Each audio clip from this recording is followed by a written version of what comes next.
Pré-história, parte 4 e última. Neolítico, parte 2. Arquitetura. Vamos? Então. E para finalizar, nós vamos falar de um elemento novo que aparece no Neolítico, que é a arquitetura. No Paleolítico não tinha, porque eles moravam em gruta e não tinha tempo nem sossego para criar residência, e se parava um pouquinho era coisa que não sobreviveu até hoje.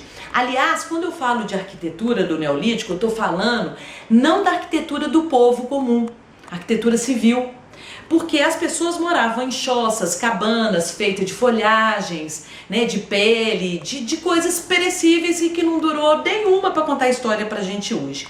O que durou até hoje foram construções que a gente vai concluir que são construções feitas por motivos mais importantes. Então a gente vai começar a analisar isso, tá? E a gente vê também com a arquitetura, com o aparecimento da arquitetura, a vontade do homem de sair da caverna e começar a se organizar, né? Começar a criar uma vida definitiva. Bom, primeiro exemplo de arquitetura que eu vou dar são os nurags. Os nurags são construções cônicas feitas de pedra. Essas pedras, gente, elas são colocadas uma sobre a outra sem liga, sem argamassa, cimento, hermeticamente colocadas com muito cuidado uma após a outra. Bom, esse nurag que eu estou mostrando para vocês é de ele foi feito entre 739 e 1091 a.C. Olha como é, na Sardenha, na Itália. Olha como é que isso durou até hoje, ali, bonitinho. E aí a gente começa a se perguntar, para que servia isso? Era casinha? Não. Não era casinha, porque se fosse casinha a gente achava cidades de nurags, vilarejos de nurags. E a gente vê nurags espalhados por aí. Outra coisa, era uma construção muito difícil de fazer. Então, uma coisa muito difícil de fazer devia ser por um motivo importante. A hipótese que eu gosto mais é que o nurag fosse construído meio como uma fortaleza. Porque como eu falei para vocês, o povinho lá do alto do morro estava chegando, como o nurag é como uma torre, você lá do alto, você tem a possibilidade de ver quem está chegando, né? Em grandes horizontes, você sobe lá no alto. Outra versão é que tenha sido um lugar especial, talvez até para enterrar os mortos. As pessoas já enterram os mortos desde, se não me engano, o Paleolítico, que são encontrados ossaturas, esqueletos, em locais específicos e ornados. Então, quer dizer, o ornamento mostra que era um ato, né, importante, que era uma coisa importante a pessoa ser enterrada. Mas eu acho Fortaleza muito mais legal. E para mim, na verdade, nas minhas conclusões, Cristiane por Cristiane, o nurag é o antepassado bem primitivo da torre, né, da torre do sino, que tem essa função de ser de observação, né? E para chamar também para alguma coisa, tá? Bom, outro tipo de arquitetura que a gente vai ter são as grandes pedras, megálitos. Pois é, megálitos. O que seriam megálitos? Mega, grande, muito grande. Litos, pedra. Então, os megálitos são grandes pedras, tá? Quando o megálito é uma pedra só, fincada no solo, ela é chamada de menhir. Então, são menhires, as pedras grandes fincadas ao solo.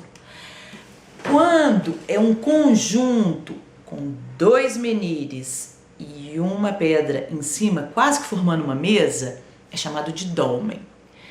Bem, para que serviam essas coisas? Obviamente por motivos rituais. A gente já falou disso nos nurags.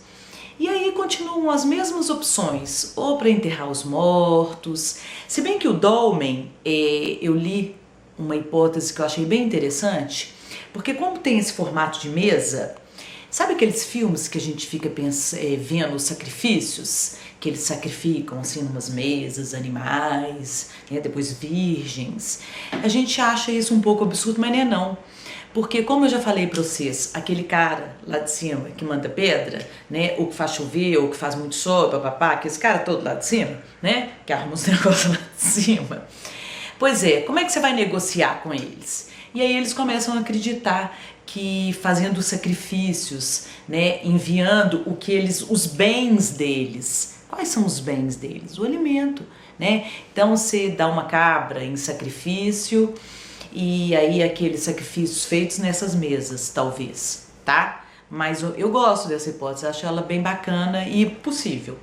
Não sei se muito floreada, mas como é hipotético, né? Vai saber. Desse tema megálitos, o que a gente tem de mais importante, que vale a pena ir um pouco mais a fundo, são os cromlechs. Os cromlechs são um conjunto de dólmens e menires, ou seja, pedras fincadas, sozinhas, misturado com mesas, que são os dólmens, tá?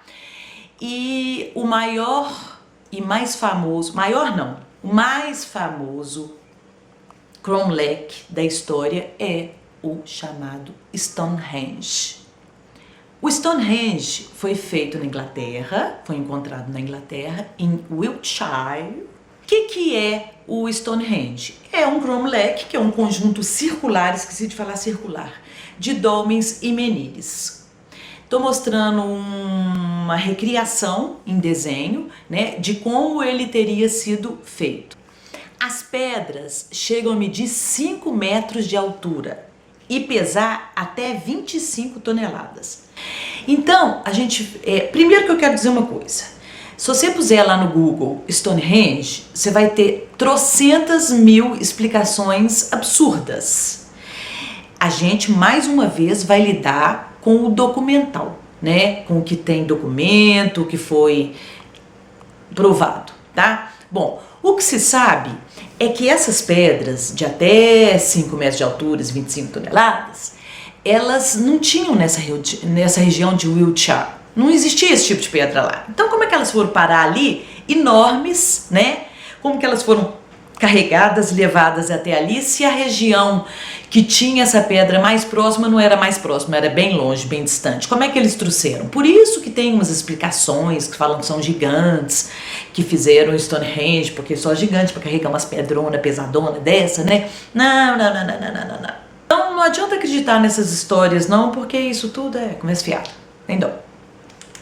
E aí, o mais legal da gente pensar é uma coisa que era muito difícil de ser feita, né? Foram buscar pedra lá, né, longe e montaram esse círculo todo bem construído, minuciosamente arrumado.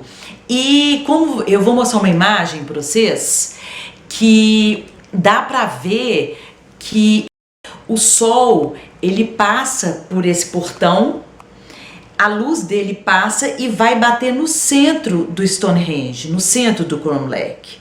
Bom, gente, isso me faz deduzir e me faz acreditar na hipótese de que seja um templo dedicado ao Deus maior até então, que era o Sol. Ô, gente, vamos combinar. O Sol é um astro-rei, né? Até hoje a gente depende dele para viver sob todos os aspectos. Então, porque se a gente pensar que ainda não existia a religião construída, essa fé construída como fé, né?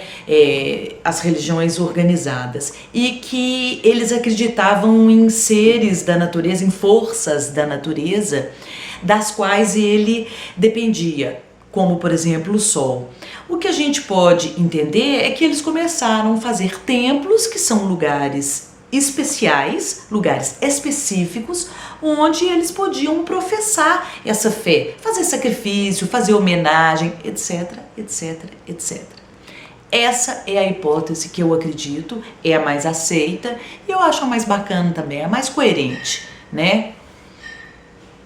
É isso. Você se inscreveu? Quer continuar comigo? Escreve. Beijo. Beijo, beijo, beijo. Tchau. Tchau.